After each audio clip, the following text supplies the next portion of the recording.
story has to be built to understand the why.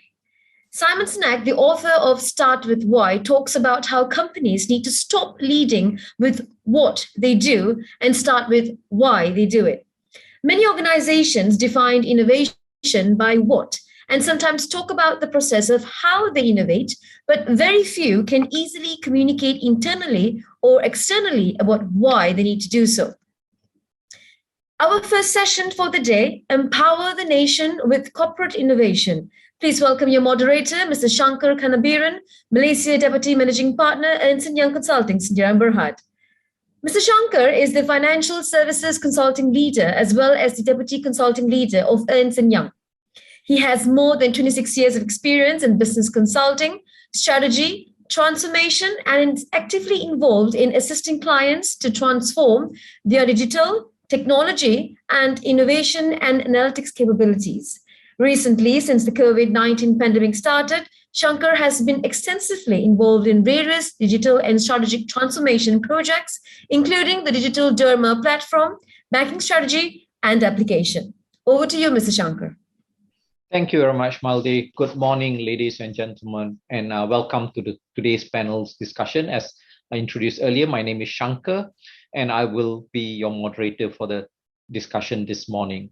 And the topic for today is empowering the nation with corporate innovation. And we'll have a panel discussion about the next 45 minutes, and I will try to allocate about 10 minutes for question and answer from the crowd as well. So joining us today are three distinguished guests, and it's my pleasure to introduce them. From PETRONAS Group, we have Adam Nasir Nawi, Head of Advanced Expertise Command Center. We also have from UAM Edgenta, Yong Hao Chua, Chief Digital Officer, and from Sime Darby Plantation, Aditya Ranjit Tuli, Chief Digital Officer as well. So three extensively experienced gentlemen here today that will help share their experience in the journey of going through innovation with their respective organization. So let me start off just with a quick brief introduction of the panelists, and we can jump straight into the discussion. Adam is currently, as mentioned, Head of Advanced Expertise Command Center in PETRONAS Group. Being a PETRONAS scholar with a background in accounting and finance, he has over 23 years of work experience in and outside of PETRONAS. Adam had held multiple managerial and leadership roles in finance, corporate strategy, planning, commercial, joint venture management, and project management. He also ventured outside of the PETRONAS Group in 2013 in pursuit of personal growth and was exposed to entrepreneurial aspect of businesses. He returned to serve PETRONAS in 2019 as Head of the Technology Management and Commercialization prior to assuming the current role. Welcome on board, Adam. Thank you very much. Yong is the founding member of Edgenta Next, also Chief Digital Officer of UAM Edgenta Berhad. He has over 21 years of experience in digital strategy, development, data-driven innovation, designing AI and technology framework to transform clients' operation. Prior to joining UAM Edgenta, Yong was also the Regional Managing Director for Eureka AI, a SoftBank-funded startup specializing in unlocking insights from mobile telco data using proprietary AI technology. Welcome on board, Yong. And our final guest is Aditya, who is the Chief Digital Officer with Sime Darby Plantation Berhad. Aditya is a technologist, design and innovation evangelist with a career spanning over 20 years, which he has held varied roles as programmer, product manager, and chief technology officer. At Sime Darby Plantation, Aditya is accelerating the adoption of digital technologies such as advanced analytics, AI, and robotics. Aditya has an interest in technology, innovation, and startup. And prior to joining Sime Darby Plantation, he was with Magic as their VP for technology and innovation. So with the introduction of the distinguished guest, let me just set the context. The 12th Malaysian Plan lists 4 policy enablers, which is developing future talent, accelerating technology adoption and innovation, enhancing connectivity, and strengthening the public services. And in order to adopt the innovation culture, organization, people have to define what innovation means for them. And I think with that context set, we have 3 different individuals experience in their respective organization tee off our discussion for today. So maybe I'll start off with Aditya. Aditya, in the over past 2 years, I think has been an interesting time for Sime Darby Plantation, especially seeing the growth in the palm oil industry and the success that Sime Darby Plantation has been showing, especially on the bottom line as well. So maybe could you share, as a Chief Digital Officer, what are the strategies in terms of leveraging, using this opportunity to improve the processes or internal adoption of the technology and digital innovation at your organization? Yeah, thanks, Shankar. Thanks for that question. And a good morning to everyone. A real pleasure being here with you this morning. So Shankar, our strategy on digital has always been the same. Essentially, we have two large drivers on digital. One is to drive efficiency within the business, and the other is to accelerate on innovation. Yeah, and that hasn't changed. And I want to contrast this with the period before COVID and after COVID. So that really hasn't changed that much.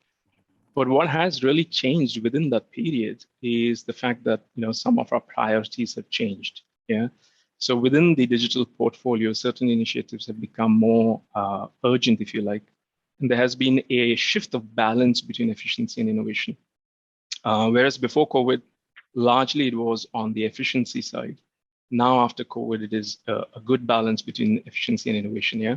So let me elaborate that a little bit more. The digital office at Sime Darby Plantation was set up in August 2019, literally 7 or 8 months before Malaysia went into first lockdown in March 2020.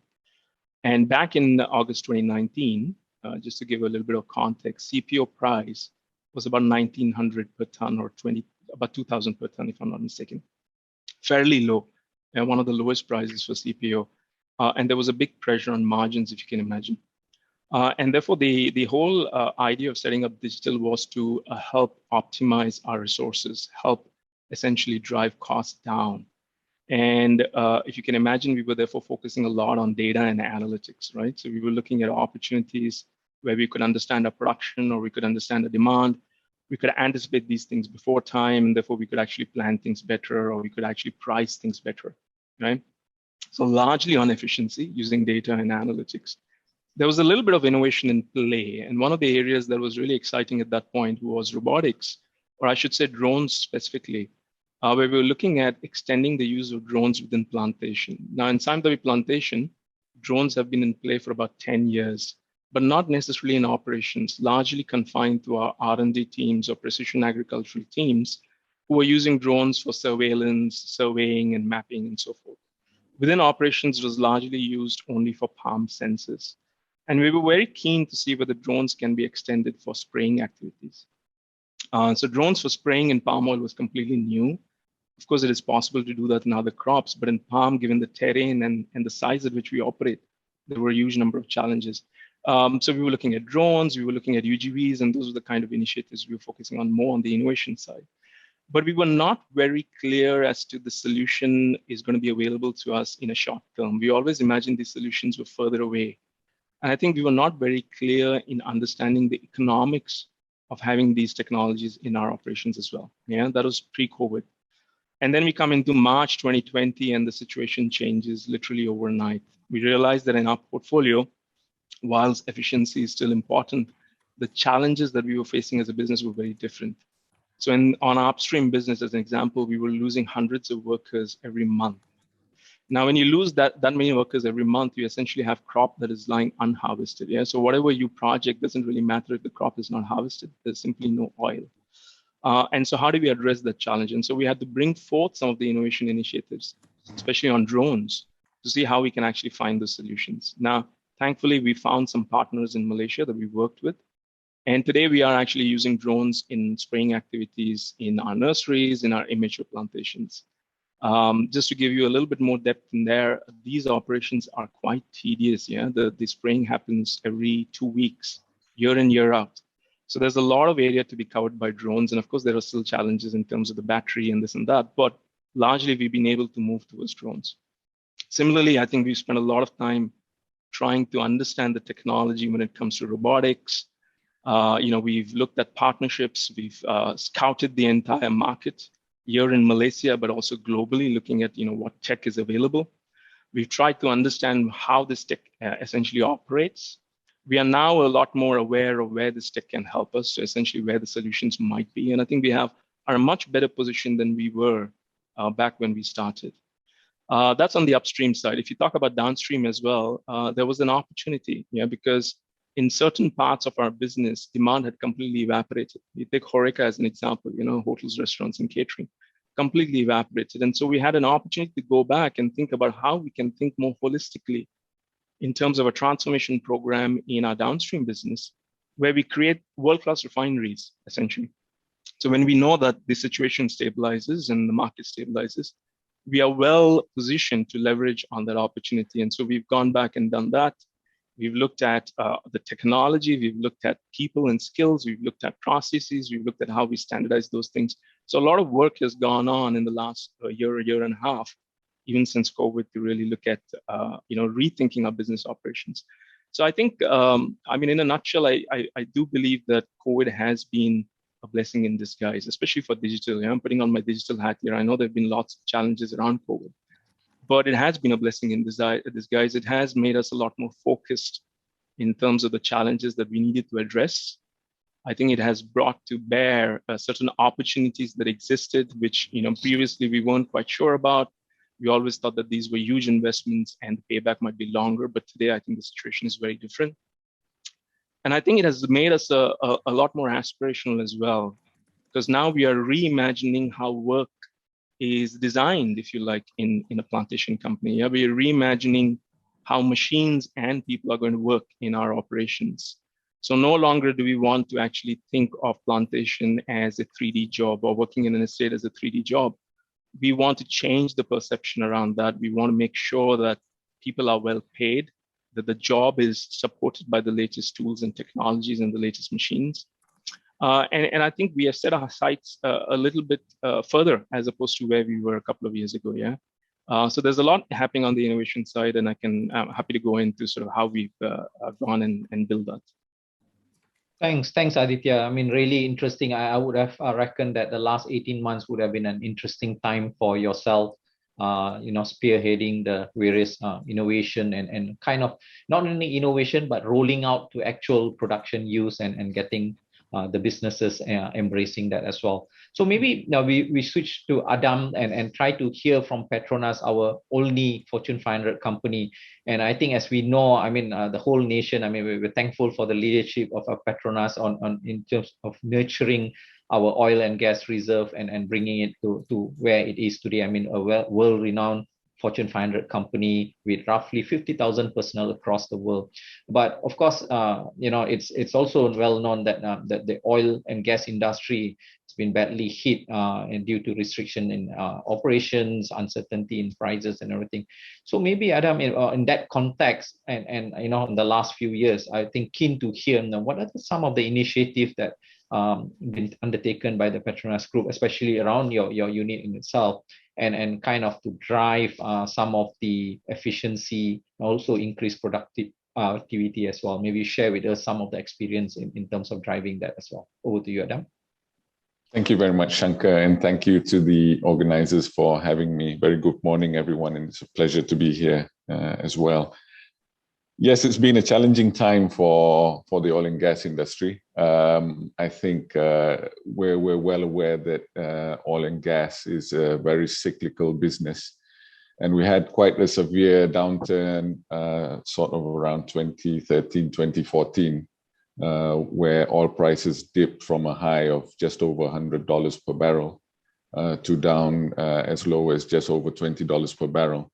And in that sense, that already triggered PETRONAS shifting into what do we need to do to address this volatility. I think we recognize the fact that the returns in oil and gas were going to get smaller and smaller. Margins were going to get thinner and thinner.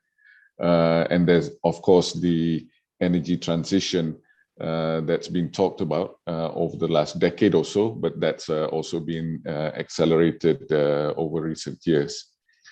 And so we saw that improving. Oil prices started to pick up towards 17, 18. And then similar to everyone else worldwide, the pandemic then set in sort of early 2020. And similar to what Aditya had said, March 2020 was a historical event or situation for all of us. So in that context, we already had to start shifting, but perhaps the pandemic brought that shift a bit faster, and perhaps to a certain extent a bit easier as well. And I'll go into and explain why. We had the foresight actually to start having, building some blocks in the digitalization space. So over the last couple of years, we were looking at digital growth, connectivity, cloud and things like that. These are the basic infrastructure that everybody talks about, but PETRONAS invested heavily even prior to the pandemic phase. So I suppose when the pandemic hit, we had the infrastructure and the solutions there. Of course, it took a couple of weeks to sort of streamline and get everybody used to it. But perhaps it wasn't as severe as some other organizations may have faced. So that's how we faced the pandemic early 2020. But of course, similar to perhaps what Aditya was saying, we had to look at innovative ways of how to run our operations. Of course, the admin, backroom people, and all that could all work at home. But plants, refineries, our offshore operations had to continue. So those were the challenges that we had to look at and really accelerated how we embrace some of these digital solutions and tools as well, and accelerated the embracing of that. Because of the shift that we're having in terms of the accelerated energy transition, we knew that we could no longer rely on traditional oil and gas in that sense. And we had to have a clear plan moving forward of where we wanted to look at and what areas we wanted to play in. So despite, talking about stepping out and things like that, we knew that you have to have a very solid backbone to any moving forward plan that we'd like to have in place. Hence, a lot of the effort was looking at how do we extract maximum value to the current operations that we have. So making sure we're low cost, maximizing efficiencies and things like that. Unfortunately, we do understand that hydrocarbons are a finite resource, and whether that's good or bad, we knew that to move forward, we had to look at other areas of business beyond the core. So a lot of focus has been on going beyond the traditional areas of business that PETRONAS is involved in. And we're very clear as to what targets and how we would like to go about and achieve that. And then, of course, anything that we do moving forward has to be low carbon. So a lot of emphasis on sustainability, a lot of emphasis on energy transition. And we've very publicly declared that by 2050, we'd be net zero carbon emissions in terms of our operations and where we operate. So in terms of strategy, very clear of what we wanted to do and where we wanted to go. So in order to embrace digital and in terms of helping us in those areas, basically looking at innovative solutions to improve our bottom line, a lot of focus on IoT and analytics, remote autonomous assets is a key thing, not only in terms of efficiency, but also to address safety. I think safety is paramount to whatever we do. And by increasing our remote operations, that removes the human factor in the equation and hence provides for safer operations. And of course, looking at other digital type of solutions such as digital twins, foresighting and forecasting how things would react in a digital environment before actual implementation. And then looking at a lot of innovative areas for new revenue streams as well as improving our efficiency in the digital, trying to innovate in terms of improving our carbon footprint, energy mix, and so on. So I think those were the backbones of what we've been going through over the last couple of years. The plan was already in place. It was accelerated by the onset of the pandemic and of COVID. So in that sense, it had to force us to embrace a lot of these tools and solutions. And I'll expand on some of these points perhaps as we move forward in this dialogue. Thank you, Shankar. Thanks, Adam. Yeah, really interesting. I mean, I think that there's some of the interesting context. I think is essentially where I'm hearing the similarity. I mean, with Aditya and also with PETRONAS Group, yourself, Adam, is that, I mean, one is definitely getting more with less resources, that squeezing more efficiency. But of course, I mean, the context of PETRONAS, I mean, the safety and using some element of the innovation technology in terms of making sure that the safety is paramount, and using digital to simulate the safety before even going down to the field. I mean, interesting area, and I'll come back to that area to try to understand a bit more on that. Maybe we move on to Yong, next panelist. I suppose similar to Sime Darby Plantation and PETRONAS, we do see as ahead of its competitor, leading and riding the digital innovation change. And recently, you have had a new direction, publishing your Edgenta of Future 2025, technology-enabled solution company with a focus on healthcare. So maybe, I guess, question to you, Yong, is could you share, I think, in terms of the internal innovation that you're leading at the moment, and what are the kind of innovation that Edgenta is looking at, and what's the focus area? Over to you, Yong. Right, thanks, Shankar. Right, good morning, everyone, and thanks the organizer for inviting me to speak in this event. All right, it's been an interesting journey, for Edgenta over the last 18 months, I would say, right? We set the vision, and we call it Edgenta of the Future.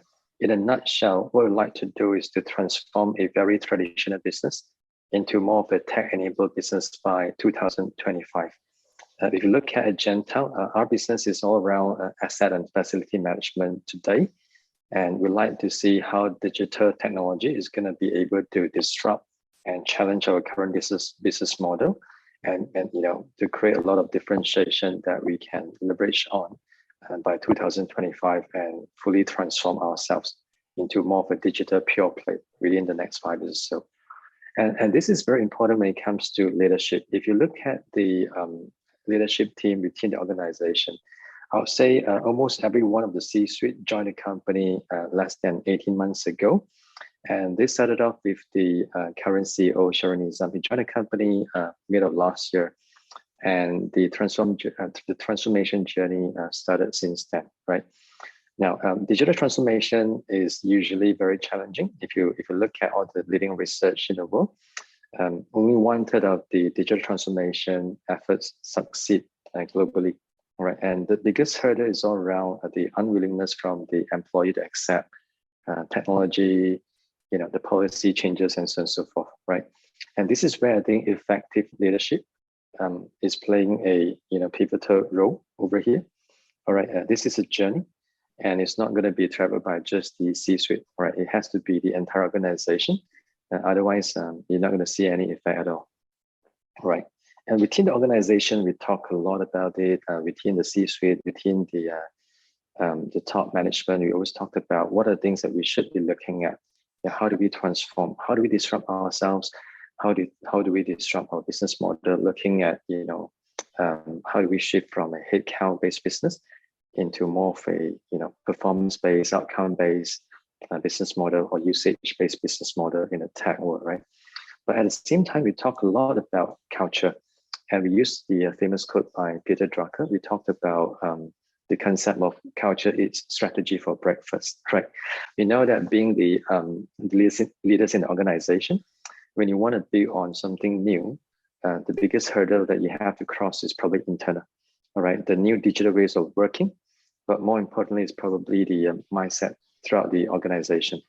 You have a whole bunch of people who used to be doing the business the same way over the last 10, 20 years, and all of a sudden you're trying to tell them that we're going to change things around in the next few years. We like to embrace technology, and we want to be a technology first, AI first company by the next 4 to 5 years time. It's going to be a steep learning curve for everyone. And hence, I think the mindset change is probably the first thing, a paradigm shift from what we do today to what we like to do tomorrow. All right. And we talk a lot about the need of digital leader playing different kind of roles within the organization, right? You have to be, first of all, a digital strategist, right? You have to stay ahead, experimenting with all the emerging technology and so on and so forth. You have to be a digital innovator, be the first to disrupt. We always talked about we're probably 18 months or 24 months away of being disrupted. If another big tech conglomerate comes into the area that we operate, within the next 18 to 24 months, things is going to change very drastically. We've seen that in the likes of taxi industry being disrupted by the likes of Uber, Grab, in Malaysia. You look at the traditional brick and mortar business being disrupted by the likes of Shopee and so on and so forth. It's probably not very different from for our industry, right? It's just a matter of how close you are to the sort of the core, the digital vortex itself, right? And the other thing is really being the digital driver. We have to lead by example. We have to build the trust, and collaborate with all the stakeholders across the organization, from the top to probably the most sort of junior level, to make sure that everyone is aligned. All right. So I think in the digital journey is very important that we look at change management as one of top priority. How do we embrace change? And we also have to cultivate the culture of agile, right? Because it's going to be a long journey and there's going to be a lot of changes throughout the journey. We have to be more agile about what we do. We have to learn from process itself. It's all about build, measure, and learn. We embrace the concept extensively. Okay, and we have a lot of sessions. We run all kinds of events internally, and we also launch a new digital venture called Edgenta next, which I'm probably going to be covered that in later on in the conversation. All right. The summary is really, when we look at it, I would say at leadership level, you're in a pole position to drive the change itself and digital disruption itself, right? So we have to leverage on that to drive the digital culture. And the organization wouldn't be able to do that unless there's a strong commitment and support from the very top level. Thanks, Yong. I think definitely brought out a very important aspect in terms of all driving innovation. While everybody from the outside in looks at the sexiness of the end product, where they're seeing a drone being utilized in the field and so on. But I think there's a lot of internal work and aligning the organization, changing the mindset, driving that before you can see success, right? It's very commonly known. If you look at all the materials, white paper and so on, in terms of for every success, for every Uber or Grab out there, there are thousands of failures as well. Maybe it brings us to the next point, where I think back to you, Aditya, in terms of, I think, touching a bit on what Yong brought about the leadership and the change mindset. I guess as your role as a Chief Digital Officer, how do you advocate both internally and externally within Sime Darby Plantation, as well as your ecosystem partners, in terms of embracing the new culture of innovation, given that you did highlight earlier, plantation industry been seen traditionally as a very conventional industry. So how do you do that? Share with us your experience and what you have done, what worked well for yourself. Sure. I think we started internally as first ourselves as well. Yeah. So it was all about culture setting, and I think that meant a number of things. That meant running idea generation workshops on the ground. We would go and do that with our mill workers, estate workers in different regions, in different parts wherever we operate.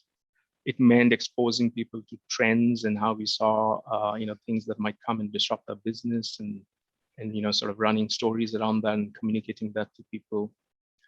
We ensured that there was some level of support from the top leadership itself. We created what we then call the Plantation Innovation Committee, and the PIC function more or less like a dragon's den or a shark tank, if you like, within the organization, that would support and mentor the best ideas, or would even resource the ideas and fund them if there was value in it. And so we had all of this going on, and towards the pandemic as well, I think we were already training local champions as well. So we were actually running certification programs to train certain champions who would carry forward these activities. And it just happened that we went into pandemic and we couldn't be on the ground to run these activities ourselves. But what we noticed was the people on the ground were running their own innovation days after that. Yeah. So some of the machines that I was talking about earlier, we want to bring new machines into the plantation, are ideas that came from people working in their own spaces and coming up with these ideas. They were exposed to the problems. They could see the problems firsthand. They could see the labor shortage that was affecting them, and they were able to actually go ahead and conceive and design and build these machines. And that was very encouraging. And I think at an internal level where we are today is we are now thinking about what is the strongest signal we can send to our employees that innovation matters. And so we are trying to think about reward structures, recognition, performance management that will have this innovation element baked in as well, because I think that sends a very strong signal. So there's a lot of work that has been ongoing internally and continues. And from an external perspective, I think there are a couple of areas that I can think of. One of it is clearly on partnerships. So I talked about the fact that we were working with startups on drones. Actually, we scouted for startups across the globe. We partnered with innovation agencies. We worked with certain platforms such as Rise in Thailand and Plug and Play in this region as well. We posted our challenges online. We've used whatever innovation platform we can think of. We've been very open in terms of innovation or practicing open innovation more recently. In fact, we participated very recently with PETRONAS on their Future Tech Accelerator. So I must thank Adam and PETRONAS team for running a very beautiful program and having SDP as a partner over there. And that sort of clearly shows both internally as well as externally how much we're willing to invest and how much we're willing to go for innovation, I think. So a lot of that is happening. Of course, we also continue to work with research institutes locally because we want to see local solutions to these problems. So we're working with research institutes like UPM and And again, we've been encouraging research ideas to go further, right? See whether those can be turned into solutions. So I think both internally and externally, we've been doing a lot of stuff. And of course, this is still a journey. It continues. We're still trying to figure out that sweet spot. Yonghao was talking about cultural, sort of mindset shift. I don't think in a large organization that happens overnight. It's a slow burning process. But this is something that we are trying to inculcate and make it a top agenda item within the organization. And our leadership is very much behind it and driving it. Yeah.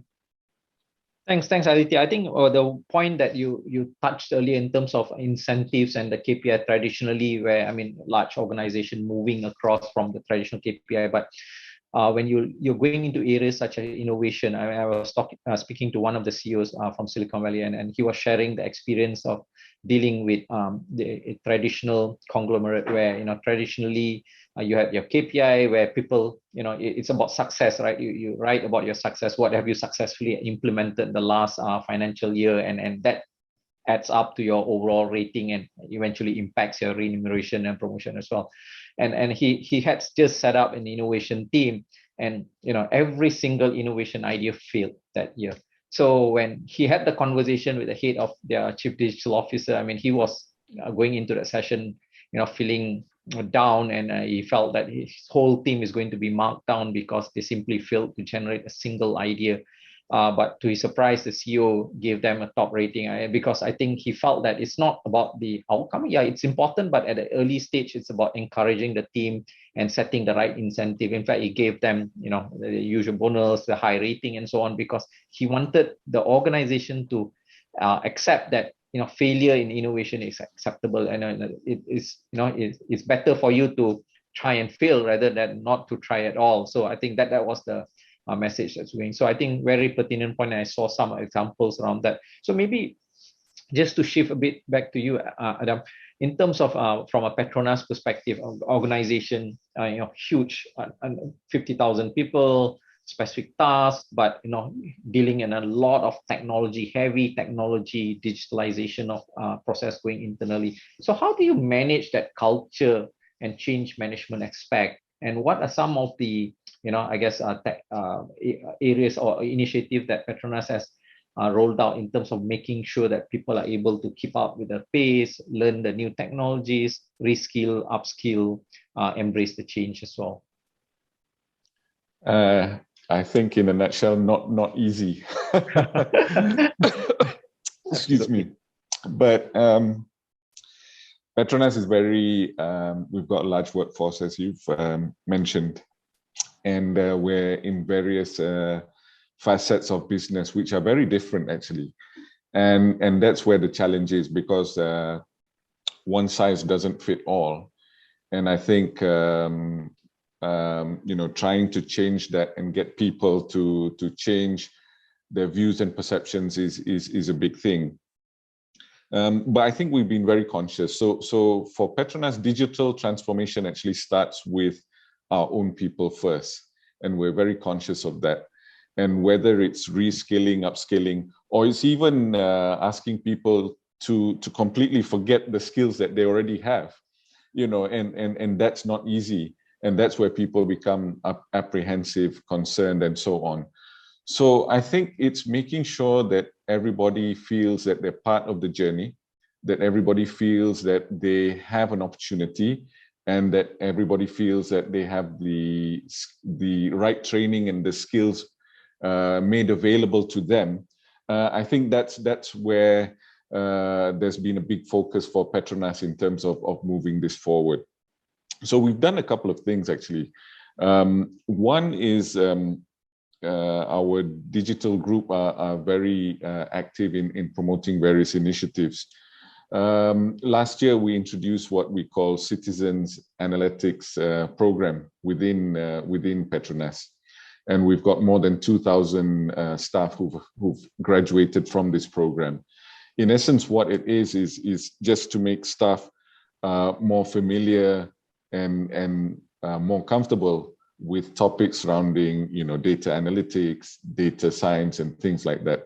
So it wouldn't have been enough to provide them, with a full training to be a data scientist, for example, but at least the appreciation of how those digital aspects function and how they can actually bring that into their workspace becomes more effective. So that's one effort that we've put in. What PETRONAS rolled out this year as well is what we call the PETRONAS Digital Academy. And in essence, this is really making available various trainings and tools to the masses. So, we actually have a website that people can go to and enroll on their own accord with various tools and skills from a digital perspective that perhaps they feel can add value to themselves and the areas they're working in. And these are through various programs and courses that are accredited as well. So we've rolled that out in a big way. And apart from that, we also have something what we call Switch, basically numerous bite-sized digital learnings and reminders and so on that can be accessed through various modes. I think, we can do it through our laptop, our mobile phones, and so on. So from a scaling point of view, we've been very conscious that we definitely need to make our staff more comfortable with digital, and we need to equip them with the various skill sets and the various knowledge that is needed. Another thing that we've also introduced this year is because the change has to happen at all levels of the organization. So it's the masses embracing the change, and it's the top management behaving in the right manner and the right way as well. So we've introduced what we call Innovation Engine, and this is been targeted to the top leaders within PETRONAS. In essence, it's a tool of working backwards and making sure that decision making is made through the lens of disruption. That means always being a key disruptor in terms of whatever we do and the decisions that we make. So I think those are the various initiatives that PETRONAS have introduced, apart from the normal hardware and software that is made available to all staff throughout the organization. I think the interesting thing, sorry, Shankar, just last thing, interesting thing for us, and I'm sure Yong and Aditya perhaps are in the same space, is as we hopefully come out of the pandemic, finding that right balance between, the working space, that's still a subject that we're looking at, and we sort of haven't come to a landing yet. So there were some good things that came out, of working from home during the pandemic, and there were a couple of challenges that were faced as well. So how do we sort of find that middle ground? I think that's something that we're still going through and trying to establish. Yeah. Thanks, Adam. I think definitely, a hot topic at the moment, because as we feel that the nation is going into an endemic phase, and then suddenly we have Omicron, and suddenly the fear is back. A month ago, including firms like EY, we are saying that, look, we encourage you to come back, and please come back to office, and we haven't given the edict to turn up and we're trying to find the balance, but with the flaring up of Omicron, and you can expect more of this. So I think you're right. It's finding the balance about how to harness the hybrid work environment, or keeping that as well. So maybe Yong, if I were to just go into you, and I think earlier Aditya mentioned this, and I think Adam mentioned this as well, where similar with the Sime Darby Plantation as well as PETRONAS Group, I think Edgenta internal innovation, your Edgenta technology solution initiatives such as Edgenta Next Marketplace brings third-party partners, solution providers into the business portfolios, right? It's just one part of, I guess, from a Edgenta perspective, is building the ecosystem, but there's also a business sense to it. But maybe share with you some of the thoughts and things in terms of bringing together the third-party solution providers. Do you expect them in future to compete with you or complement with your solution set? How does that work? Okay, sure. Edgenta Next, NXT is spelling, you look at the spelling, as you can see on the screen here. We thought it's going to be something brand new, more sophisticated for us. And the whole idea of having Edgenta Next is to see how we can spearhead the digital transformation we talked about earlier. How do we disrupt ourselves, disrupt our own internal business model? To some degrees, we are looking at Edgenta Next to disrupt the current business that we have, and use it as a vehicle for us to explore different opportunities, especially to look at how we can sort of venture into a tech business in a nutshell, right? And we launched Edgenta Next only around in July this year, probably less than 5 months ago. All right, we call this the very first digital ecosystem platform within the company, to support our businesses through digitalization and technologies in a nutshell. And obviously, when we look at this as an adaptive ecosystem, I think the keyword here is really adaptive. We like to work with different partners, third-party service provider, to join the adaptive ecosystem and see how we're going to be able to spur innovation and look at things in a very at a different heights, things that we have never done before.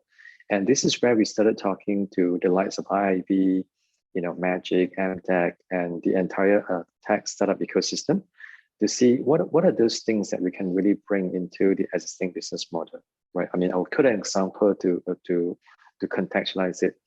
Now, we used to be managing a lot of assets and facilities. We used to be managing hospitals, commercial buildings, highways in Malaysia and beyond, right, in six different countries.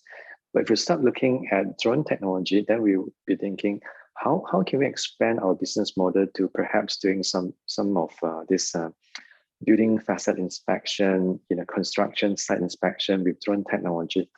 Now, with the video footages, we'll be looking at, let's say, video analytics to see if you're going to do that, can we include some of this video analytics tech plus AI tech to see how we can be scanning the more effective manner. All right. And we also want to look at how we can venture beyond the core business of asset and facility management to venture into digital healthcare. We've been managing hospitals for many years, right? One of the things we've been looking at to see is now beyond the non-clinical part where we've been managing the assets, the facilities, medical waste, biomedical equipment, and so on and so forth. Can we start looking into digital healthcare, right? And these are all the things that we like to look at, partners that we have to strike an alliance with the players within industry and create something innovative. Because we know that if you're going to start developing something from sort of zero, it's going to take us years and you're going to miss the opportunity because there's only so much time you have, right, when it comes to things like this. I mean, for example, working from home, or otherwise you look at how you want to disrupt the digital or digital healthcare ecosystem. You're going to start doing something now. It's going to take you about 3 to 5 years to do something, right? So it's really important for us to look at that. And Edgenta Next is what we call the ecosystem that we like to create and to bring together all the partners, right, that we can disrupt ourselves and really accelerate the adoption of tech within the organization. At the same time, create new innovation. Now, the important thing when you think about it is we look at some of the success story out there, the likes of Salesforce, the likes of Atlassian, who owns both Jira and Confluence. We look at what kind of platform is going to work, right? How do they attract different players to join the marketplace? And of course, not to forget the likes of AWS, Azure. They are very, very good in terms of creating the marketplace. And those are the things that we looked at when we look at Edgenta Next and our marketplace as well. We design different commercial model. We design different sort of scheme to attract the startup players to work with us. I mean, for example, we say to all the startup players that you could essentially host your solution on our marketplace for free, and we can then go to market together, because some of the startup, they have the technology, they have a very good ideas, novelty ideas in terms of how they can disrupt and bring value to the society, to the business society, for example, but they don't have the go-to-market capabilities because they're very small. And this is where I think Edgenta Next will come in handy for them, and also for us ourselves as well. That's because we have access to a lot of big clients right throughout the country and the region. And what we're looking for is how do we then work together to co-create something that's interesting, right? The IP, intellectual property that's interesting, that we can then take it to the market and start disrupting the market. Right, so Edgenta Next idea is really to look at how we can disrupt ourselves and create network advantage, right? Rather than looking at, very traditionally, we look at a competitive advantage of an organization. We'd like to look at an adaptive ecosystem to create a network advantage and co-create the intellectual property together for us to accelerate and scale up the capabilities of Edgenta, and starting from Edgenta Next. But of course, the other idea about Edgenta Next is also look at it as a corporate startup, that if this is going to grow fast enough, eventually this may really spin off from the holding company and become a proper startup, that we can then become, just like any other startup out there that receive funding from VCs, how we grow beyond what it is today.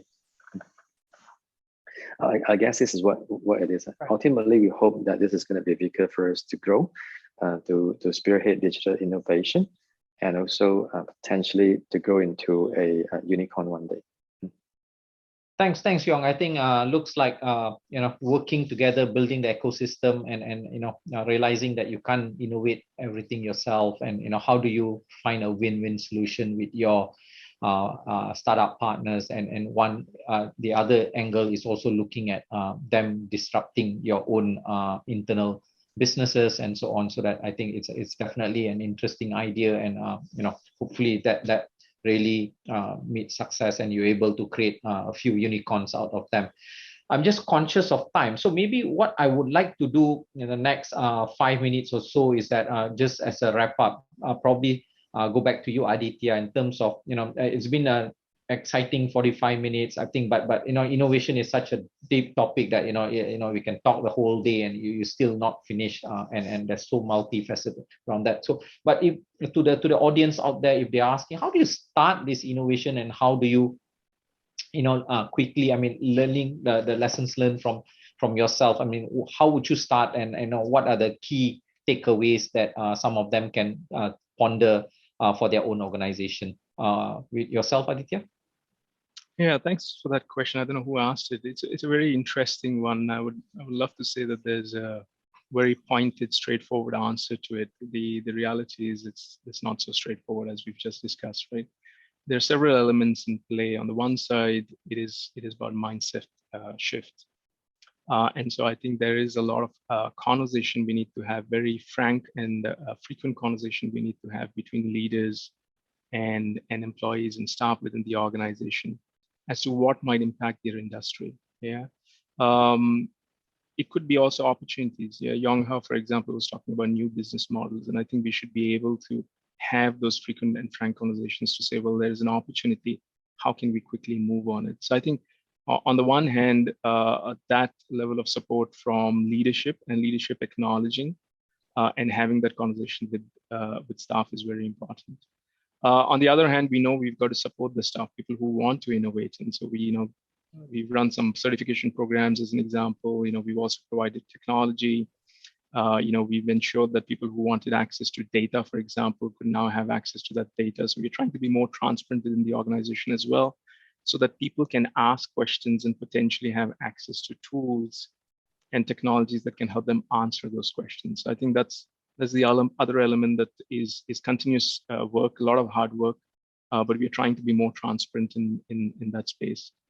And the third I talked about is structure and this whole thing about how do we reward people. And I think that plays a huge role. Sometimes we underestimate the role that it plays, because in large organizations there will always be a bit of silo mentality. So how do we actually identify the right people that need to collaborate with each other and work on pushing some of these initiatives through? And who are the people who can play that bridge role, that very important role that needs to be played between this unit and that unit that makes things happen? And I think, again, very easy to say. It starts with, again, the leaders really sitting down and realizing that this needs to be a joint or a collaborative effort.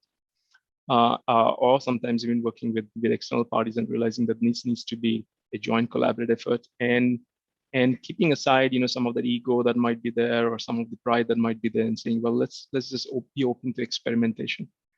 We don't know where these things might lead, but if we are open to that, then we can learn along the way, and along the way, then you try and bring in the whole agile mindset with it, and so on and so forth. So it's not easy, I would say. Think of it from multiple angles, and think about what might be the context of your organization. In your organization, perhaps something else might be more important, and you probably want to attack that first. Yeah. Thanks, Aditya. Over to you, Adam. I guess to summarize in terms of lesson learned for other organizations to take their innovation journey. I suppose it's not a lesson learned per se, but a bit of an advertising pitch, because I think this is important, considering that there's potential listeners out there who are tuning in. I think first and foremost, there is an opportunity for a lot of the tech startups, for people with innovative solutions to come to PETRONAS and to work with PETRONAS. I think that needs to be clear. And apart from the business aspects of things, of us wanting to be more efficient and to enhance and embrace new technology, as an NOC, we always have that social obligation to make sure we promote Malaysian companies and to benefit the nation. So I think that is always in our decision making. So we have a few channels. I think Aditya made mention of Future Tech 2.0, which has just wrapped up. This is an opportunity for startups and tech companies to come in and to pitch their ideas and the solutions. And in this round, we collaborated with Sime Darby Plantation, as well as with TM. So it's a much more collaborative initiative compared to the initial Future Tech that we did 2 years ago. And there'll be more Future Techs to come. And we really see this as an opportunity to enhance and embrace startups and to help them, and for them to help us as well. In PETRONAS, we also have a platform called Innovation Gateway at PETRONAS. So this is available through our website, where companies with innovative ideas can actually pitch and promote their ideas at this website, of course, to address our pain points. So what we do is we will pick these up, evaluate, and then if we deem that there's merit and there's an opportunity to work together, we quickly bring them on board. And then this is, in essence, a fast track to getting the solution in the company into PETRONAS and deploying it group-wide as well. So those are some of the initiatives we have. We also have what we call technology challenges.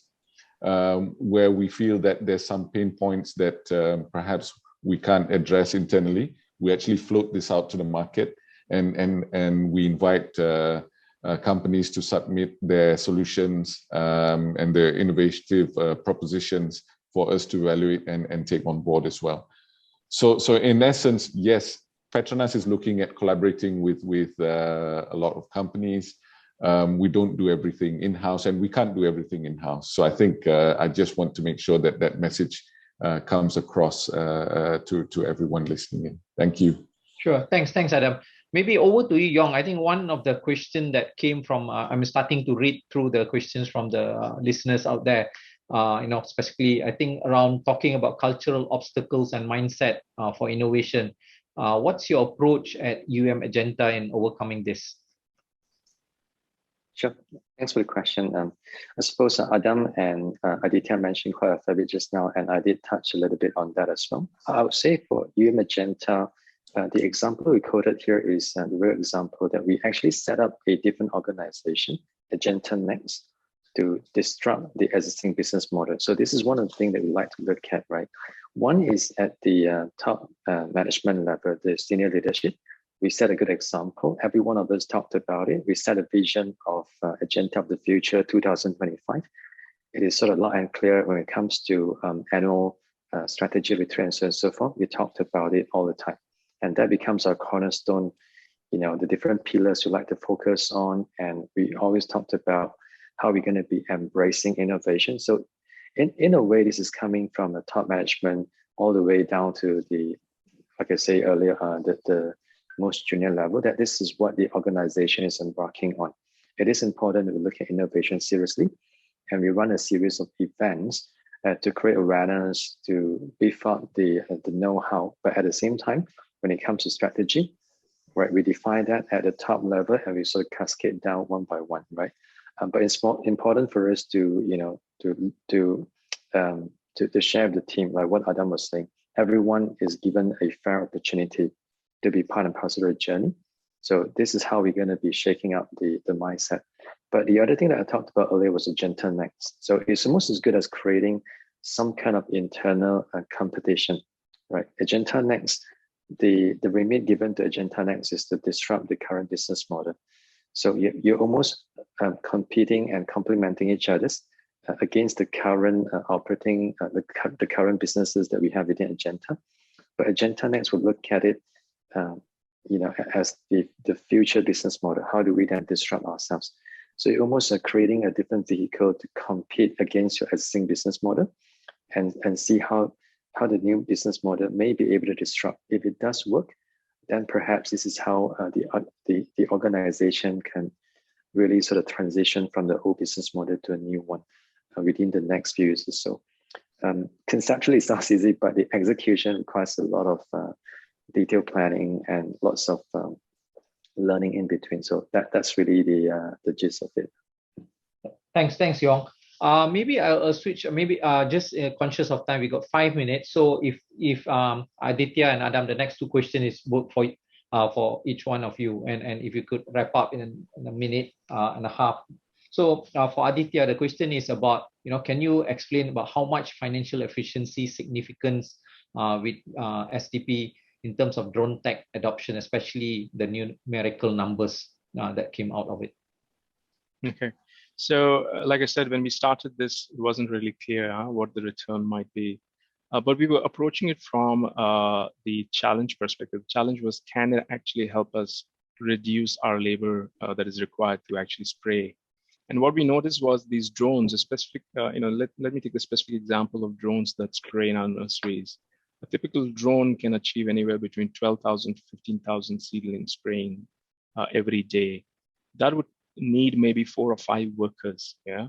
So if you are able to free up 4 or 5 workers and have them look at other activities, for example, the more critical activity for harvesting. The case is much more stronger than just looking at the financial numbers. Essentially, that's the point I want to drive. Apart from that, there are other issues, which is to do with health and safety. The people who work in it, if they were working manually, they would be carrying knapsacks and they would be protected head to toe. And you don't need all of that when you have a drone pilot who could be operating it away from a few hundred meters. So there were a lot of benefits that come out of this technology. And the way we looked at it is, what is the cost of the technology today versus what will be the cost of this technology as we scale? Because as we scale, the cost of the technology will be in a very different dimension. In fact, there's a very strong likelihood that as SDP adopts, the rest of the industry will also adopt. So it's not just us scaling, but scaling across the industry. And I think from that perspective, over a period of time, this will definitely produce results, yeah, or there will be definitely returns on it. Right now, the best I can say is on par as far as financial numbers are concerned. So it's not too bad, but it will improve. Thanks, Aditya. And over to you, Adam. So the question is around, given the diminishing margin and energy transition at PETRONAS, was energy environment been a dilemma to PETRONAS, and how does that drive PETRONAS forward as a leading corporation in Malaysia and globally as well? Thank you. So I think the days of easy oil is over. I think for us domestically, what we're seeing now is that new reserves are in deeper fields with more contaminants, more complex fields, and it's not easy anymore. So having that to be cost effective is a big challenge, and hence we have to move on. When you talk about energy transition, I think predominantly we are still looking at solutions within the energy space, and looking at renewables, looking at hydrogen, for example. But there is also an aspiration to generate a certain percentage of our revenue from non-core business as well. So we will be stepping out from traditional energy-related businesses to other areas. And I think we have to do that to survive and to make sure we're still here in 50, 100 years to come. Thanks, Adam. I think, time is running out. I wish we could have spent a lot more time to answer some of the questions as well. But let me conclude by thanking all the members of the panel. I think it's been an interesting sharing session, and you have their contact number as well. Reach out to Adam, reach out to Aditya or Yong, should you have any ideas or would like to work together with them in their respective program as well. Thank you for the excellent insights, and thank you very much, everyone.